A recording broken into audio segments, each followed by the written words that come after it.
I'm Helen Dansker with Crye-Leike in the Bella Vista office, and I'm here today to give you 3 tips on how to get your home ready for the market.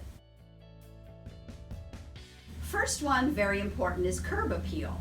When the client or the prospective client drives by the house, we want to make sure that they love it and want to make an appointment to see it.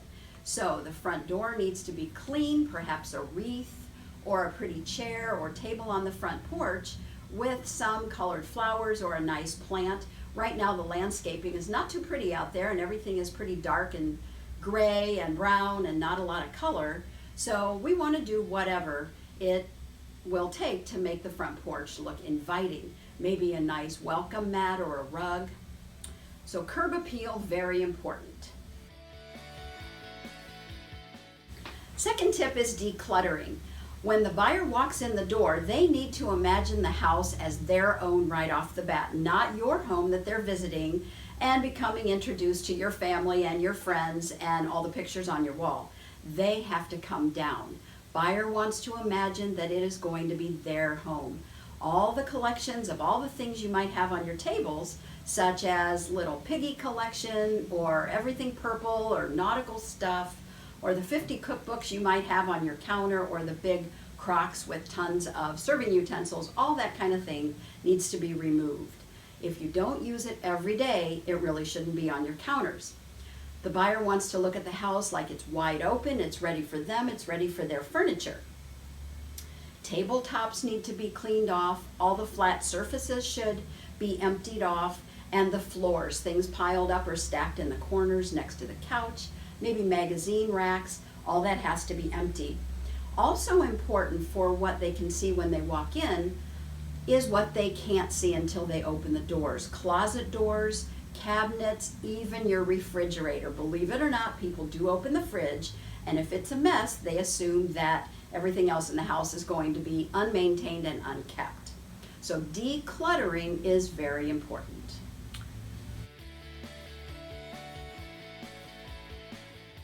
If one place in the house can be messy or cluttered, it should be the garage. So one idea is packing everything up in boxes and putting it in the garage. As long as it's pushed aside or sort of neatly arranged, that's fine. It shouldn't be in the house. Another idea might be a small storage unit. They're not that expensive, maybe $100 or less a month, but it would get everything out and wide open and clean up the house. The next tip would be what I call an inspection. Walk out into the driveway or out to the street, or even drive home one day with a pad of paper in your hand and a pen, and write down everything you observe that you think a buyer is going to look at when they're looking at your house. Whatever you see that might not look right or be off, write it down. You can't write too many things because a buyer is going to see them all. Scrutinize your home very, very carefully. Go through it with a fine-tooth comb and find all the problems, both cosmetic as well as functioning issues. Dirty floors, dirty switch plates. When somebody goes to turn the lights off and on, it often gets dirty, but we overlook it because we live in the house every day. Maybe sagging cabinets, dirty carpets, light bulbs that might be missing or dull or dim. But just scrutinize everything, make a list, because your buyer is certainly going to notice those things if you don't. And the fewer things a buyer has to fix or consider changing when they're looking at a home, the higher the probability their offer is going to be, and the quicker you're probably going to get an offer from the buyer, and the less painless the process should be if everything is in order. I also recommend many times hiring a home inspector to come in and do a listing or a pre-listing inspection. That way, everything that is not quite right or should need repair that you don't maybe notice is taken care of before you actually see it on a buyer's home inspection report. And we don't want you to be shocked with a long list of things that need to be repaired. So getting a jump on that is also a good thing to do, or a good thing to consider. GFCI outlets are a very major thing we see often.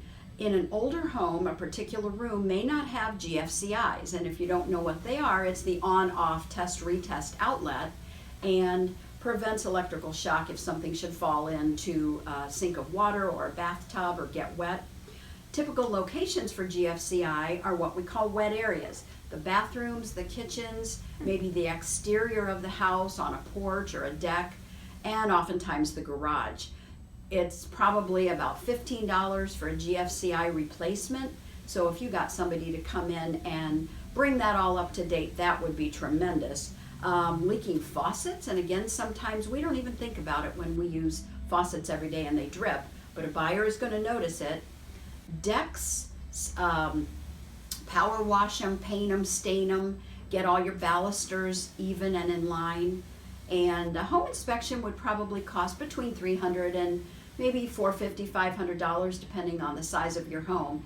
But it is money very well spent so that you approach these issues long before your buyer throws them at you and it presents a problem in the negotiations. These 3 tips are designed to get you an offer on your home as quickly as possible at the highest price possible with the least amount of pain and effort on your part as possible. Good luck in listing your home.